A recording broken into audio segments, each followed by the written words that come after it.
gente está falando aqui da Multiglia, que é uma clínica aqui em Vila Velha, no Espírito Santo, uma clínica multidisciplinar, que trabalha com uma proposta de integrar todas as possibilidades que o sujeito tem, né, para que ele cresça, para que ele evolua, para que ele se desenvolva melhor. E é esse o nosso objetivo quando a gente trabalha em equipe, né? Então, a gente traz também um tema bem atual, que é o tema ansiedade e equilíbrio das emoções. Fizemos um primeiro momento no sábado, e aí, a pedidos, a gente está repetindo, né, assim, o tema, mas não é repetindo sem colocar coisas novas, né? Então, assim, nós vamos falar um pouquinho mais acerca da ansiedade e vamos falar de uma forma bem direta, respondendo as perguntas que vocês deixaram para a gente. Gente, a ansiedade é uma ferramenta para nos ajudar, para que a gente se antecipe e não fique à mercê de uma ameaça maior, porque o cérebro trabalha sempre com a proposta de garantir a nossa sobrevivência. E para isso ele pretende usar menos energia. E o que ele faz é fazer registros de todas as nossas experiências, e as experiências que são mais vivenciadas, né, e da forma que o cérebro interpretou, vão sendo armazenadas, registradas. Com novas experiências, o cérebro vai lá e adiciona o mesmo gatilho, o mesmo sinalzinho, por exemplo, do perigo, quando o cérebro entende que a gente está ameaçado. E aí, esse botãozinho da ameaça, do perigo, que o cérebro nos impulsiona, né, a mostrar que ele está nos defendendo, ele lança a mão de várias substâncias que vão correr na nossa corrente sanguínea por todo o corpo. Então, a gente tem, quando a gente está ansioso, a gente tem um aumento maior do batimento cardíaco, a gente pode ter sudorese, uma tensão muscular, a gente vai tendo sinais no corpo todo, né? Por quê? Porque o cérebro interpretou aquilo como uma ameaça e ele prepara o meu corpo para reagir, ok? Isso não é o problema. O problema é quando esse botãozinho, né, de liberação desse monte de substância durante o corpo, ele vai acontecer sem um perigo iminente, ou sem algo que seja proporcional àquela jorrada de substâncias que o nosso corpo recebe no momento que a gente está em perigo, no momento que a gente está se sentindo, né, ou que o nosso cérebro está sentindo que nós estamos em apuros, tá? A Estela, nossa TO, entrou. Legal. Tatiane, muito boa noite para vocês. Então, assim, esse é o resumão, tá, da ansiedade. A gente vai, aos poucos, trabalhando as respostas e vão surgindo outras dúvidas, vocês podem ir fazendo, tá bom? Então, temos algumas perguntas, né, Nayara? Você ficou... Isso. Isso, vamos começar a responder, então, né? Eu sou a Simone, gente, esqueci de me apresentar, talvez tenha gente nova aí. Meu nome é Simone Baiense, eu sou psicóloga e neuropsicóloga, assim como a Nayara. Nós trabalhamos aqui na Multiglia, uma clínica multiprofissional em Vila Velha. E a gente recebe Isso uma demanda mesmo. muito grande de várias outras, né, de vários outros transtornos, e a ansiedade é um carro-chefe, né, Nayara? Isso. Eu sou Nayara, para quem não me conhece ainda. Nayara Altué, psicóloga e neuropsicóloga aqui da Multiglia. E eu e a Simone, nós trabalhamos em parceria aqui, né? E realmente a ansiedade é uma grande demanda que a gente recebe aqui, né? E como a Simone falou, recapitulando um pouquinho do sábado, a ansiedade, vamos dizer assim, não é maléfica, muito pelo contrário, a gente precisa da ansiedade para nossa sobrevivência, né? A ansiedade é uma forma do corpo, né, entender que tem alguma situação ameaçadora aí. O problema, como ela mesma falou, é quando esses estímulos acontecem o tempo todo sem essas ameaças, vamos dizer assim, serem reais. Porque essa questão pode ser um pouco subjetiva. Por quê? Porque como a Simone falou, como o cérebro economiza energia, lá desde a nossa primeira infância, ele vai registrando as nossas vivências, né? E ele vai fazendo uma interpretação disso. E essa interpretação, vamos dizer assim, nem sempre é o real. Essa interpretação pode vir com alguma distorção na hora, vamos dizer assim, de eu interpretar aquilo ali. Porque vai depender de muitos fatores, né? Vai depender do aprendizado. A gente vai aprendendo a interpretar. E aí, para responder a primeira pergunta que nós temos aqui qual que é a diferença entre medo e ansiedade? Podem explicar novamente? Então, o medo é quando tem um perigo iminente. Por exemplo, eu estou aqui e aí vem uma cobra ali na porta. Então, o perigo, eu estou vendo o perigo está iminente. Eu estou com medo de algo real e que realmente, vamos dizer, é perigoso para a minha sobrevivência. Já a ansiedade, né, ela pode ser subjetiva, porque depende muito dessa formação, dessas interpretações ao longo da vida, né? É a expectativa de um perigo que é incerto, vamos dizer assim. Eu gosto até de falar, Nayara, assim, quando é medo, é algo que eu estou vendo e que outras pessoas que estão próximas a mim estão vendo, né? E a ansiedade nem sempre a pessoa que está ao meu lado está sentindo, está percebendo, porque a ansiedade pode ser só minha, né? A ansiedade, ela pode ser por uma questão de algo que eu estou vendo, mas algo que eu estou me lembrando, algo que eu estou imaginando, né? Então, tem essa diferença. Mas para o nosso cérebro, não existe diferença. O nosso cérebro, ele libera substâncias, ele funciona da mesma forma. Se o perigo for real, for visível a todos, ou se for somente imaginário, tá? Então, o nosso cérebro, quando ele está com medo ou ansiedade, ele funciona da mesma forma, ele libera as mesmas substâncias, a gente pode ter os mesmos sinais no corpo, né? Sim, então, isso aí é importante. Ele não faz essa diferença. Não faz diferença.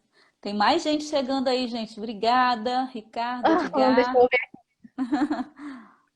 E aí tem uma segunda, né, Nayara? Nossa segunda pergunta a ansiedade pode ser genética? Então, gente, a ansiedade pode ter uma predisposição hereditária, né? Ela pode ter essa predisposição que pode ou não, vamos dizer assim, ser desenvolvida de acordo com os fatores ambientais.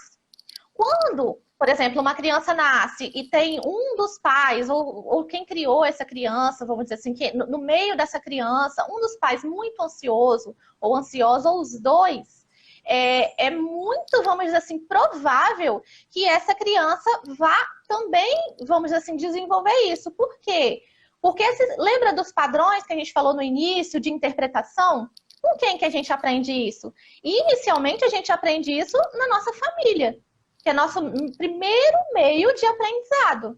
Primeiro meio que a gente começa a interpretar o que a gente está sentindo, a interpretar o que a gente está vivendo. Então, se a gente aprende a interpretar situações de forma ansiosa, nós vamos repetindo aí esse padrão. Então, existe sim uma predisposição hereditária, mas ela não é determinante. Isso mesmo. E aí eles perguntam também assim, qual é a diferença entre estar ansioso e ser uma pessoa ansiosa?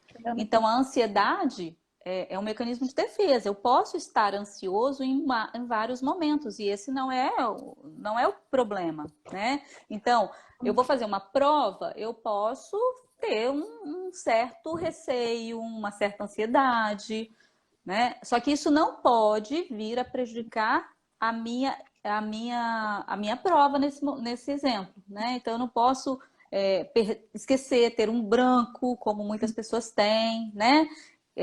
Eu posso estar ansiosa em vários momentos, mas essa ansiedade, ela tem que vir para me ajudar. Ela não pode permanecer por muito tempo.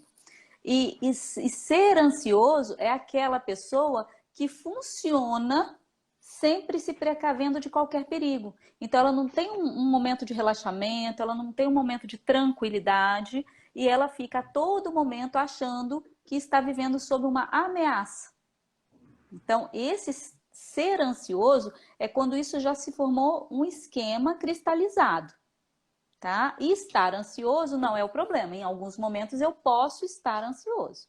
Agora, eu preciso aprender com as novas experiências a me comportar de forma mais assertiva nas experiências que eu vou tendo ao longo da vida, né? Então, esse é o percurso natural, tá?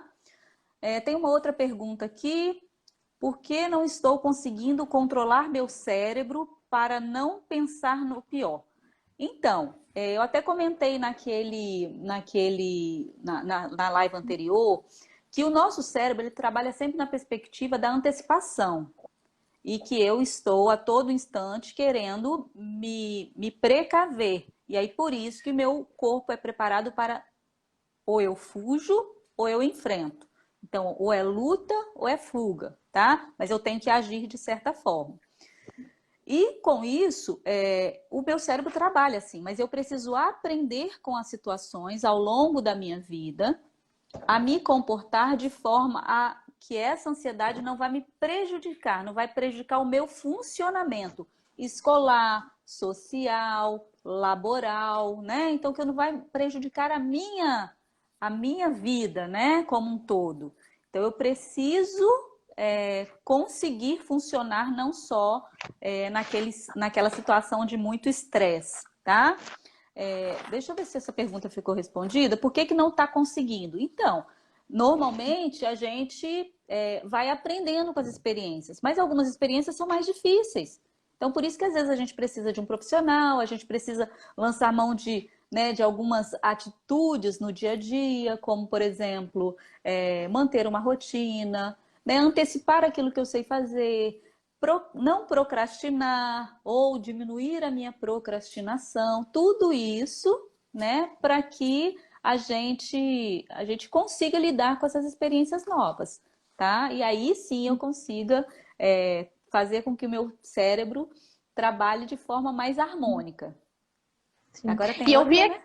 eu vi aqui que mais gente entrou, Simone. Tem um Ah, pessoal do é? Mentes, tem a Renata Legal. lá do Rio de Janeiro, o meu tio Di que entrou também. Um abração para todo mundo aí. Uhum. A Eliane acabou de entrar também. Ah, Eliene, meu braço direito. Vamos lá que nós temos mais perguntas. Eu tô vendo aqui que as duas próximas perguntas, elas se complementam. Então eu vou falar das duas de uma vez só. Vou falar quais que são as duas, vou fazer uma resposta só porque é um complemento. Uma Tá. tem como controlar mais e melhor meu cérebro e com isso eu ficar mais relaxada e feliz? E a outra quais são os meios práticos de controlar a ansiedade diária? Bom, para responder essa pergunta, primeiro eu vou falar uma coisinha. A gente precisa se livrar dessa palavra ou dessa tentativa de controle. Porque tudo que a gente tenta controlar, quando a gente se diz respeito assim, de ansiedade ou de situações, vamos dizer assim, a ansiedade vai aumentar. Porque eu não vou conseguir controlar, né? Não vou conseguir ter um controle 100% daquilo ali. E, consequentemente, esse alerta de perigo, né? E de tentar pegar isso que eu não consigo prender, vai aumentar. Então, a primeira coisa é se livrar, vamos dizer assim, desprender dessa necessidade de que tudo isso tem que estar ao nosso controle. Né? Não, vamos dizer assim, agir mesmo mais naturalmente.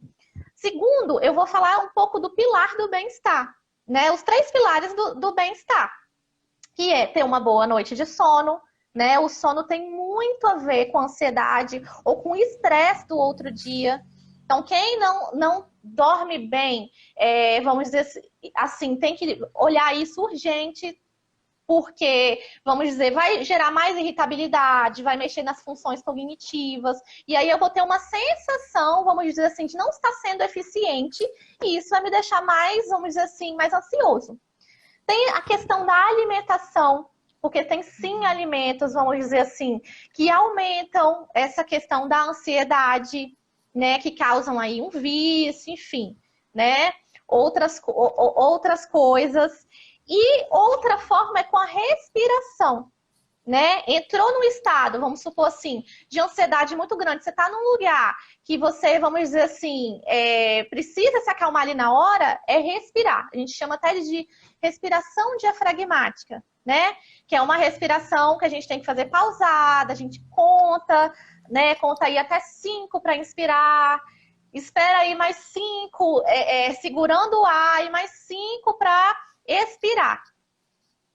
Quer acrescentar alguma coisa, A Simone? respiração é algo muito importante. Eu falo que é uma ferramenta que todos nós temos acesso, né? Então, Aham. a gente tem até um termo hoje em dia chamado coerência cardíaca. Foi desenvolvido numa universidade nos Estados Unidos, né, já em 1995 ou 96, e lá eles fizeram um cálculo matemático entre o batimento cardíaco e a respiração, e a frequência respiratória. E aí eles chegaram a um índice chamado coerência cardíaca, que faz com que o cérebro seja oxigenado de forma mais assertiva. Na primeira live eu falei sobre o metabolismo do corpo que fica muito aumentado no momento de ansiedade. O metabolismo, gente, é o funcionamento, né? Então, pensa que é no motor do carro, tá? Então, o motor fica mais forte. Então, vem muita energia para o corpo e com isso a gente deixa, né, de oxigenar tão bem o cérebro. Então, em momentos de ansiedade, a respiração é excelente, é algo muito positivo e que a gente, Nayara, os bebês sabem respirar melhor do que a gente, viu? Os bebês conseguem Ah, sim. inspirar enchendo a barriga, expirar encolhendo a barriga. Isso faz um Aham. movimento de um músculo muito importante que é o diafragma e eles oxigenam mais o cérebro, tá? Então, isso é muito legal, a gente aprender no curso sobre ansiedade e equilíbrio das emoções que nós vamos falar várias técnicas de respiração. E isso vai Isso. ser bacana, porque é a ferramenta que todo mundo vai ter consigo. E em momentos de grande ansiedade, de estresse, aí a gente vai ajudar nesse processo, viu? Outra dica em relação a isso, né, é, por exemplo, se você está realizando uma atividade laboral, acadêmica, e começou a sentir sensações, vamos dizer assim, desagradáveis, né, é lembrar também que essas sensações são desagradáveis, mas não são perigosas. Né? É desagradável, você diminui o ritmo do que você estiver fazendo, mas não para totalmente. Né? Porque se você parar totalmente, vamos dizer assim, você vai estar fugindo dessa sensação, mas na hora que ela vier depois, ela vai vir mais forte. Porque você está liberando um aprendizado de fugir dessa sensação. Então vai ficar cada vez mais aversivo. Então, assim, diminui o ritmo, né? Faz no seu ritmo, mas faça. Que aí você mesmo vai aprendendo sobre as suas emoções, você mesmo vai gerando um aprendizado de que é possível, que você consegue, que mesmo com a sensação você vai gerando um funcionamento melhor disso aí. E também evitar distratores, né? Porque se eu tenho muitos distratores no meu dia a dia, eu vou, vamos dizer assim, eu não vou focar no que eu preciso fazer ou no que é importante, e eu vou ficar com uma sensação de frustração, de ineficiência ou de fracasso. E isso vai me gerar ansiedade, fora que vai, vamos dizer assim, reforçar distorções cognitivas que eu posso ter. E quanto a essa questão da interpretação, vamos dizer assim, cristalizada, que formam as crenças e que formam, vamos dizer assim, os esquemas, isso aí, com o autoconhecimento, a gente trabalha. E tudo isso, tanto a respiração, quanto essas dicas práticas, né, que a gente está falando, quanto esse processo de autoconhecimento, nós vamos ser facilitadores disso no curso Ansiedade e Equilíbrio das Emoções. Exato. E assim, a Nayara falou os termos aí, reestruturação cognitiva, né? Então, Ah, vou é. trocar em miúdos aqui, Nayara, para que todos entendam. Então, reestruturação cognitiva, gente, é assim, ó. Então, vamos pensar. Todas as nossas experiências, desde que nós nascemos, nós estamos experimentando as sensações, né? Experimentando tudo ao nosso redor, tá? E a gente vai fazendo registros disso. A gente vai construindo, né, produzindo aquela informação para que ela seja armazenada numa área do meu cérebro, tá? É isso que a gente dá o nome de registro mental, viu? E o que acontece é que nesse processo, nesse processamento da informação que a gente vai captando no nosso dia a dia, desde que a gente nasceu, a gente, às vezes, tem uma falha nesse processamento. Ou a gente maximiza muito aquele estímulo, né, e sofre muito, ou a gente ignora algumas experiências. E então, essa falha desse processamento dessa informação, que é o processamento do nosso pensamento, que vai gerar um registro, às vezes a gente tem essa falha. E essa falha é o que a gente chama de disfunção, né? Uhum. De reestruturação cognitiva. A gente precisa, então, reorganizar isso, revisitar, né, esses pensamentos, esses registros que a gente fez no nosso cérebro, tá?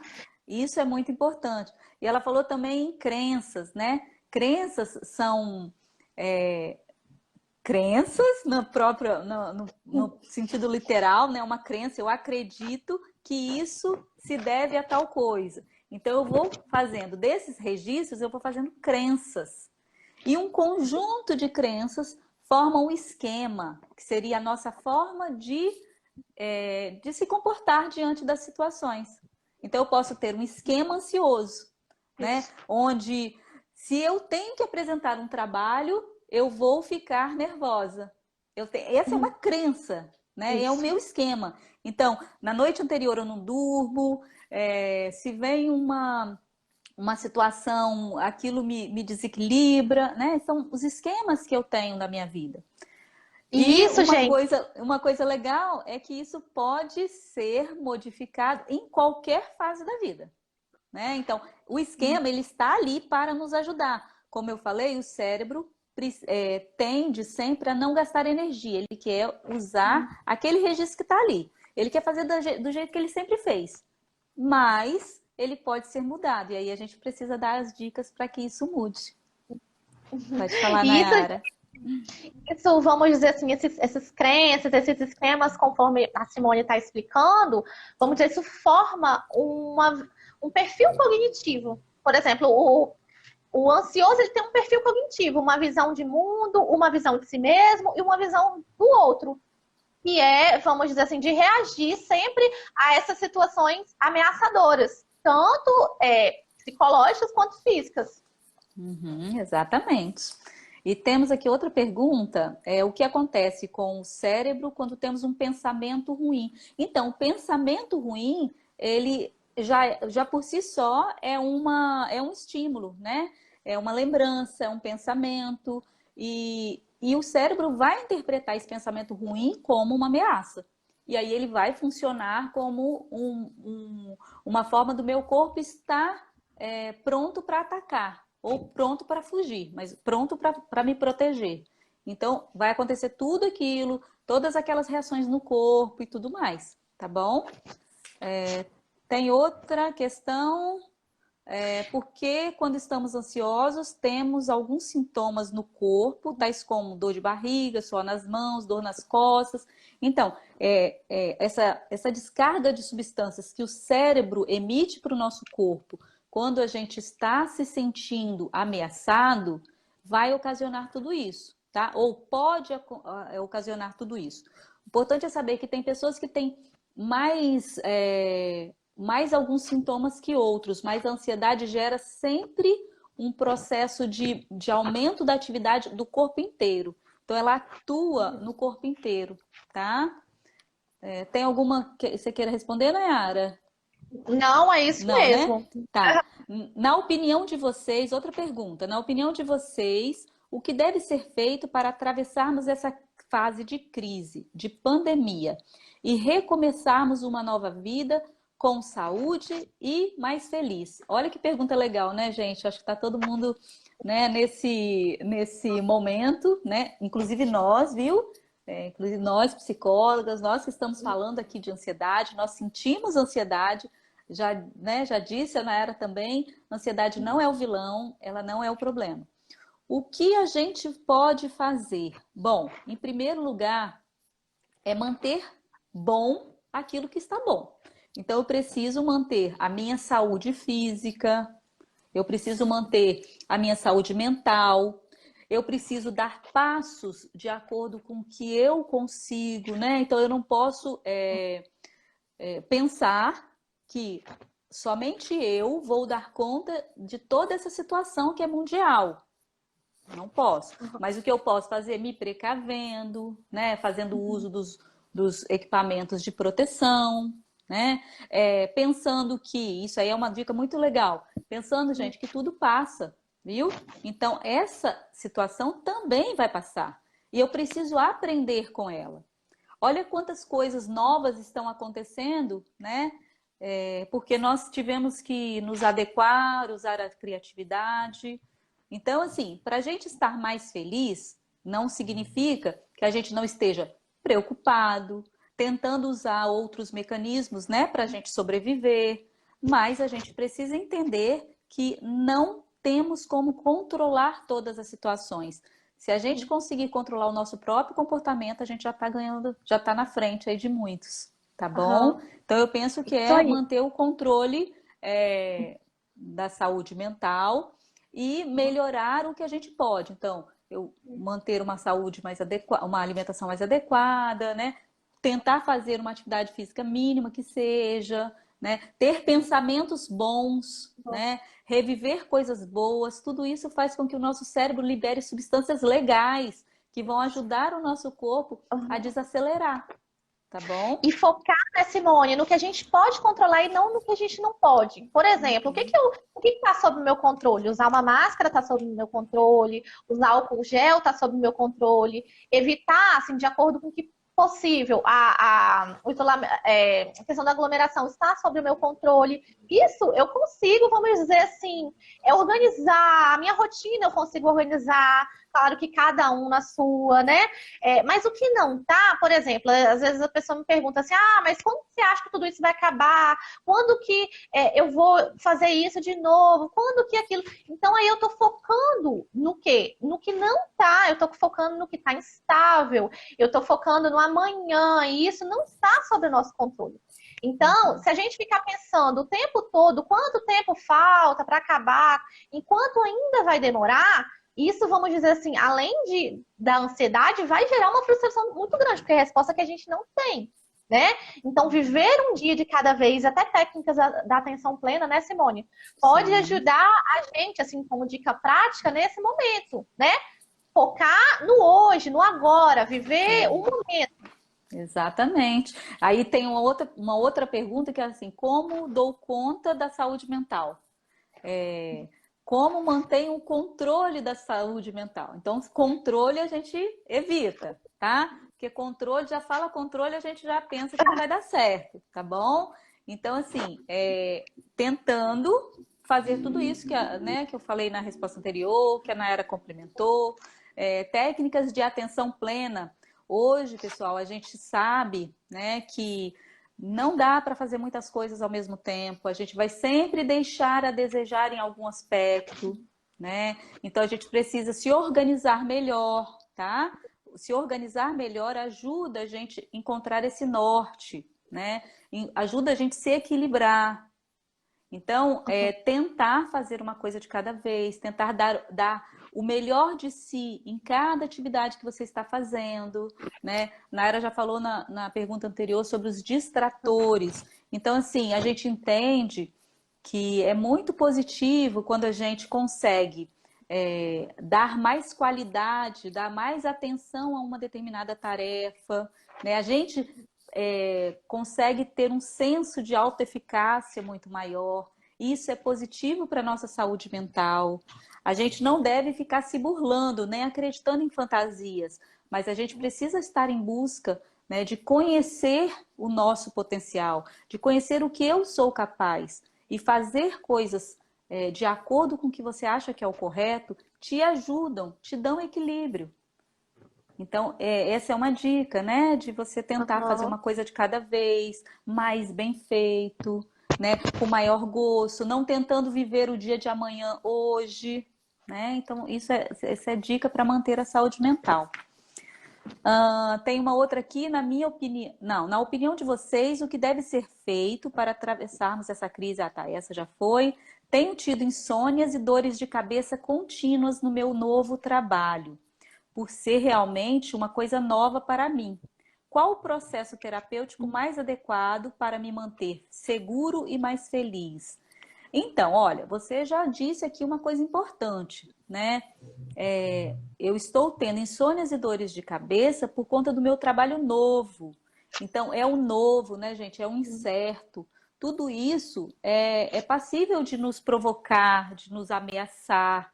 Então, você já sabe, né? Quem fez essa pergunta, muito bacana, já sabe que você tem um esquema de estar ansioso, né, por algo que é novo. Isso é comum a todos nós, mas você provavelmente já imputou nisso que é novo algo muito ameaçador.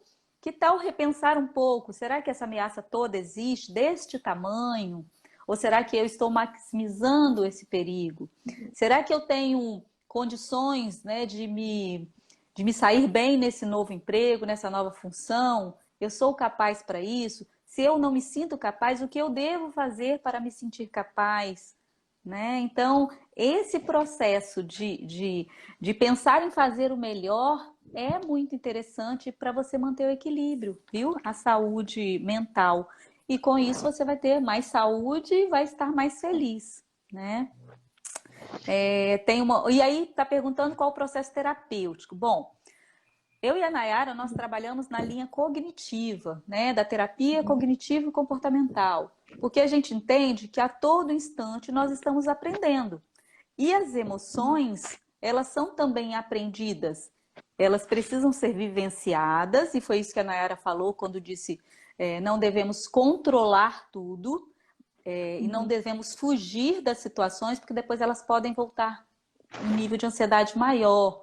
Porque a gente precisa experimentar aquilo e se perguntar por que eu estou reagindo daquela forma.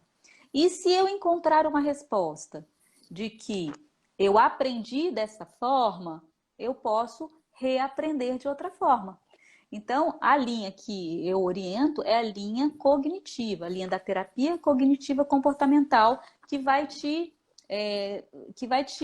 orientar desta forma. E a coisa mais bacana é que a gente sabe que todo ser humano aprende por experiência, né? Aprende por vivência, aprende fazendo. E todos nós somos capazes disso. E tem Sim. uma outra aqui. Quando, Eu acho. quando que uma pessoa deve procurar uma terapia e por quê? Bom, vamos dizer assim, é uma pergunta abrangente, né? Que eu não sei se a pessoa quer dizer no geral ou se quer dizer em relação à ansiedade. Eu vou responder das duas formas, né? Em relação à ansiedade, porque como a gente falou, todo mundo experimenta ansiedade. Então, quando que, vamos dizer assim, essa experiência, vamos dizer, eu preciso procurar a terapia a partir dessa experiência? É quando, através da ansiedade, te prejudique na sua vida acadêmica, na sua vida laboral, nas suas relações sociais, nas suas habilidades, né? Quando essa ansiedade estiver te trazendo, vamos dizer, prejuízos nessa área, ao ponto de você evitar essa área, essas áreas, né? Ou ao ponto, assim, de você entrar em conflito consigo mesmo em relação a qualquer área da vida, é hora de procurar terapia. Mas, respondendo de uma forma abrangente, quando se deve procurar uma terapia no geral, né? A terapia ajuda em todas as áreas da nossa vida. Ajuda a organizar em qualquer área da nossa vida. Então, assim, questões conjugais, questões de algum transtorno de ansiedade, ou transtorno depressivo, ou qualquer outra situação biológica ou patológica, né? Melhora a autoestima, promove o autoconhecimento, porque através da terapia nós conseguimos acessar esses esquemas, né, que estão aí, esse modo de vida para poder reinterpretar isso quando for disfuncional, né? Porque a gente falou na outra live, nem sempre é disfuncional. Às vezes a crença condiz mesmo, vamos dizer assim, com a realidade. E Sim. quando estiver condizendo com a realidade e for desagradável, né? Porque não quer dizer que se é desagradável é porque não condiz. A gente não experimenta só situações agradáveis. É trabalhar estratégias e ferramentas para lidar melhor com isso. A terapia vai ajudar bastante. Tem uma outra pergunta bacana aqui, Nayara. Até que idade o cérebro aprende? Gente, o cérebro aprende sempre. Sempre, sempre. Uhum. Desde que nós nascemos. O que a gente sabe, né, é que existe a neuroplasticidade. Então, todos os pacientes eu costumo dizer assim, o cérebro é plástico, né? O plástico ele tem aquela maleabilidade.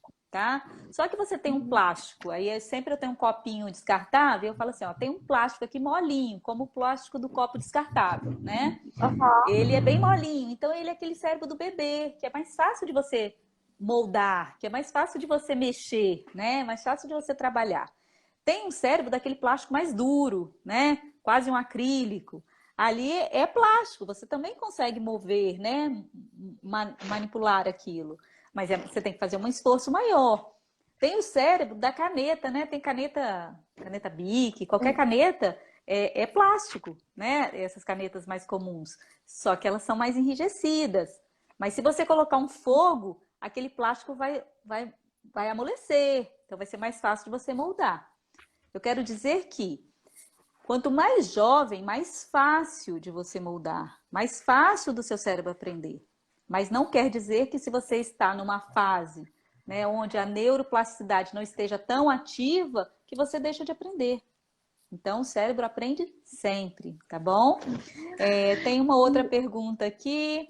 Tem. Qual a Que melhor são crenças. terapia a ser feita? Ah, tá. Qual a Não, melhor pode terapia a ser responder. feita e a melhor idade para fazê-la? Então, a Nayara já respondeu, né? A terapia, a gente aconselha a terapia cognitivo-comportamental. E a idade é a idade que você perceber que você está tendo um prejuízo, viu? Eu sempre costumo dizer isso. Gente, terapia é para quem está se sentindo prejudicado. Ou porque o seu comportamento não está condizendo com a realidade, ou porque você não está conseguindo conviver com as suas limitações, as suas dificuldades, ou na sua interação, ou na cognição, né, no aprendizado. Então, quando você sentir que você precisa de ajuda em alguma área. E Eu tenho uma autoconhecimento outra. também, né, Simone? Sim, o autoconhecimento, muito importante. E a próxima pergunta é: o que são crenças limitantes e em que isso pode me prejudicar? E já vai seguido de outra, de como mudar essas crenças, né?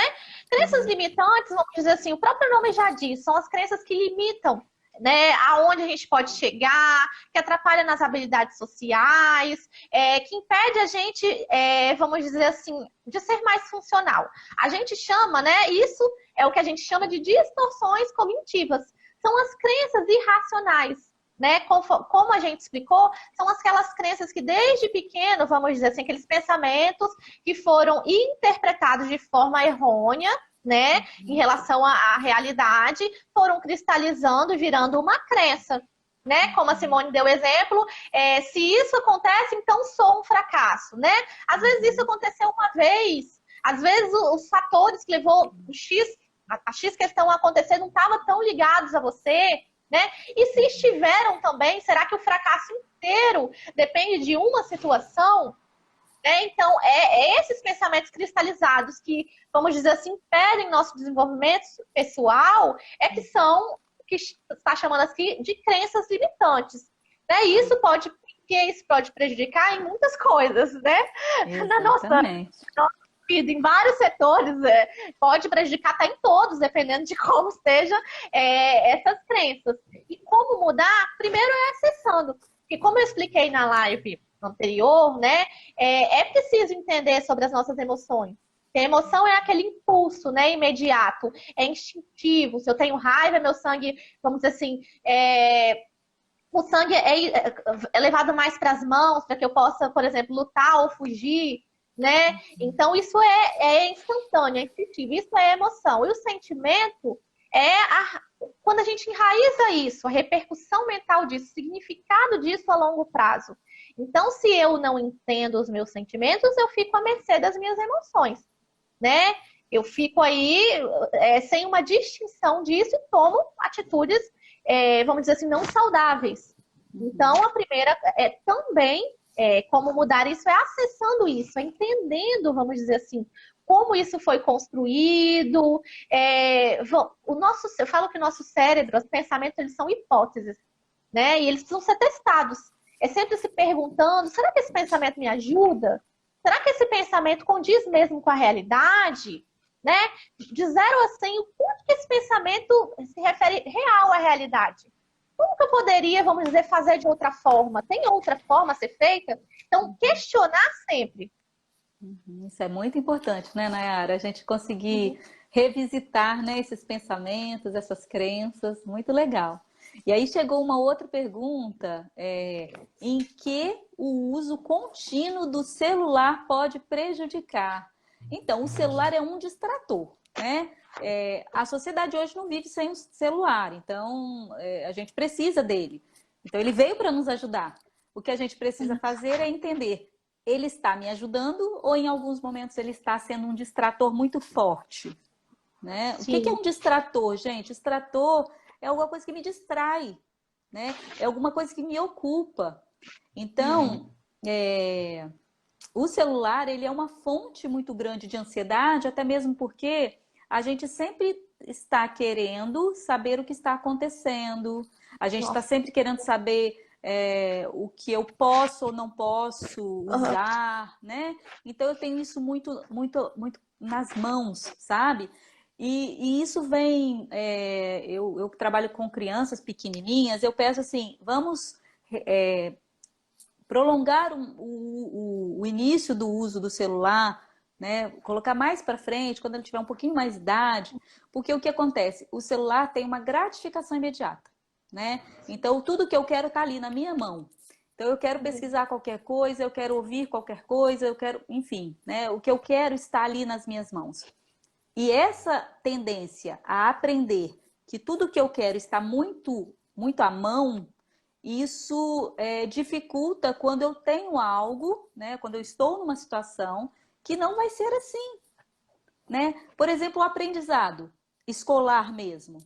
Gente, o aprendizado escolar é um processo. Para eu conseguir ir bem, né, na segunda série, na terceira, né? No ensino médio, por exemplo, para eu fazer um bom primeiro ano, eu tenho que ter base do ensino fundamental. Então, são processos. E o que acontece? As pessoas que formaram um esquema, né? Formaram uma forma de pensar o mundo, de que é tudo muito fácil, aquilo que é mais difícil se torna muito aversivo, muito ruim, muito pesado para mim, tá? Então, o uso do celular, lembrando, é como ansiedade, veio para ajudar, mas se a gente usar demais, pode prejudicar. Tem uma outra pergunta: estou muito ansioso e perdido no meio de tanta informação que temos hoje. O que fazer para diminuir essa ansiedade e para organizar os pensamentos? Olha, muito boa pergunta. A gente puxa o gancho aí dessa anterior que fala dessa gratificação imediata, sabe? De eu ter tudo muito rápido, né? Então, isso me gera ansiedade. E o pior, as informações nem sempre são informações muito verídicas, né? Nossa. Muito sérias. Então, eu vejo muitas coisas e eu não sei até que ponto eu acredito. Então, isso gera mais uma angústia ainda, isso é mais uma fonte de ansiedade, né? Então, a gente fica perdido mesmo no meio de tanta informação. E o que fazer? Bom, gente, vamos buscar informações, né, com pessoas que têm uma autoridade sobre o assunto, né? Não vamos prestar atenção em tudo e em todos, né? Então vamos selecionar um pouco mais a minha fonte de informação. Isso vai ajudar. Outra pergunta: por que as pessoas mais velhas dizem que antigamente não tinha tanta depressão e ansiedade como hoje?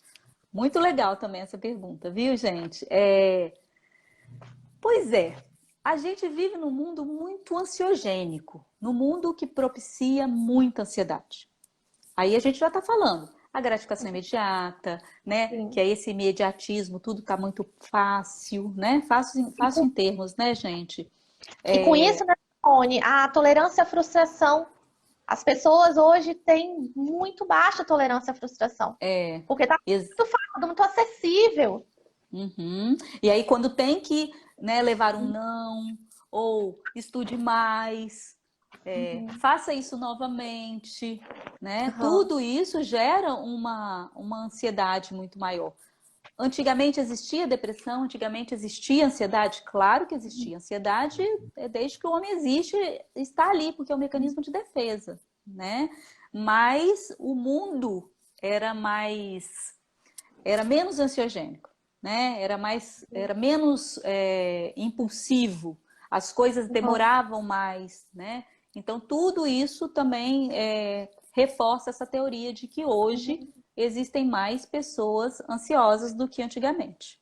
A cobrança também, né? A A cobrança cobrança, aumentou. Então eu essa vejo muito assim, a pessoa, por exemplo, faz uma vez e aí já se sente um fracasso, porque aquela primeira vez não está de acordo com as expectativas dela, e que Uhum, precisa de um processo, precisa de um treinamento até chegar a aquilo ali, vamos dizer, com entre aspas, perfeição, né? Porque não existe perfeição. uhum. Enfim. É verdade. Aí tem uma outra pergunta que também linka muito com isso. O que é excesso de estímulos? E o que isso pode nos afetar, nos prejudicar?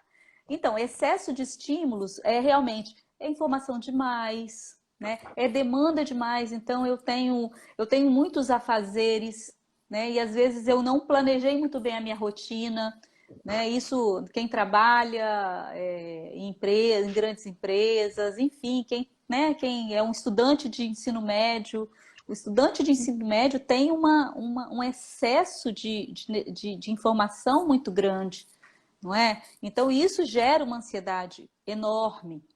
Aí a gente tem, né, no curso de equilíbrio das emoções voltados para adolescente, nós vamos dar dicas de como estudar melhor, de como se organizar para estudar, de o quanto isso é importante para a redução da ansiedade, de como a gente interpreta o que a gente está sentindo. Às vezes a gente está sentindo medo e a gente expressa raiva. A gente Isso. não tem essa emoção muito bem definida. Às vezes eu estou extremamente cansada e eu demonstro uma impaciência, né? Então eu falo, eu estou sem paciência. Não, eu estou cansada, o meu corpo precisa dormir. Então eu preciso reconhecer, isso é né, o autoconhecimento, eu preciso reconhecer o que está acontecendo Isso. com o meu corpo, né? Aham.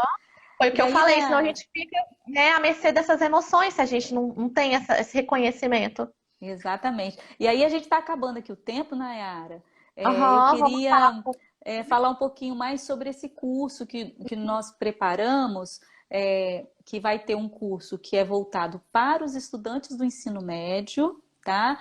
Com as demandas específicas para esse público, e um outro grupo para as demandas, né, vigentes, né? As demandas Gerais. sociais mesmo, de modo Aham. geral. Tá? A gente vai fazer online, né, com um grupo fechado, então cada sala só vão ter 15 participantes. A gente refez, né, o planejamento do curso, colocando estratégias, colocando dinâmicas que possam ser feitas via online, tá? Então é uma troca mesmo, né? A gente vai passar muitas informações quanto, por exemplo, né, para o ensino médio. Eu vou falar para o ensino médio e para os adultos, né? Para o ensino médio, técnicas de estudo, técnicas de respiração, o entendimento do que ocorre no seu cérebro, o quanto o seu cérebro pode se potencializar com a redução da ansiedade, vai Isso. funcionar melhor, e isso vai te dar um retorno muito positivo, né? Então, a questão da informação, de como que foram formadas seus pensamentos, suas crenças, o que a gente pode fazer de novo, né? De novidade para esse cérebro estar mais saudável, quais são as orientações, quais são as técnicas. Então, a gente vai trabalhar sempre nessa perspectiva de compreender esse momento atual, e aí falando tanto para os adultos quanto para os alunos do ensino médio, a gente entende o processo, cada um vai ser respeitado no seu posicionamento diante dessa situação. Mas o nosso objetivo é fazer com que você cresça, né, e se potencialize. Então, que essa ansiedade que veio para nos ajudar, que ela não prejudique e que você seja mais rentável. Então, que você tire notas melhores, que você saiba que o seu cérebro pode ter um potencial aumentado. Eu costumo dizer assim, que o cérebro de um piloto de caça, ele precisa ser muito assertivo, porque se ele falhar em 1 milésimo de segundos, pode ser fatal. Mas esse cérebro precisa ser trabalhado e precisa descansar e se ativar na hora certa, para que ele na hora que ele vai ativar, ele tenha todo o potencial ali, ele consiga tudo, tá? Então, no curso, a gente vai dar essas ferramentas para vocês. Vai fazer com que, pela via da cognição, do aprendizado, vocês consigam pensar em estratégias, né? Uhum. E E essas isso, informações, assim. Simone, estão disponíveis no Instagram da Multiglia. Vai ter um link ali na bio, que é só clicar nesse link, né? E vai ter tudo ali explicado. E claro, alguma dúvida, mande um direct para nós ou por telefone mesmo. Exatamente. Tem no blog da Multiglia, não é? Que é uma matéria, um artigo que a gente escreveu sobre emoções. Então, também, se vocês quiserem entender um pouquinho mais sobre emoções, é importante vocês acessarem esse link ali, a plasticidade do cérebro, tá? Então, é com base nisso, gente, é querendo fazer com que você, diante dessa situação de incertezas que a pandemia nos trouxe, que você saiba pensar de formas inovadoras e que você consiga estar melhor, mais fortalecido enquanto a sua saúde física e mental. Então, olhem no grupo, tá? Lá na bio do Instagram, mais detalhes sobre o grupo e vamos formar aí as turmas para a gente falar sobre esse tema tão importante, viu? Um abraço, chegou muita gente aí, estou muito feliz. Foi um prazer novamente estar com vocês, viu? Nayara, obrigada, foi joia, viu? Obrigada, Simone. Um beijo a todos. Um abraço, gente. Beijo para todo mundo. Tchau, tchau. Tchau.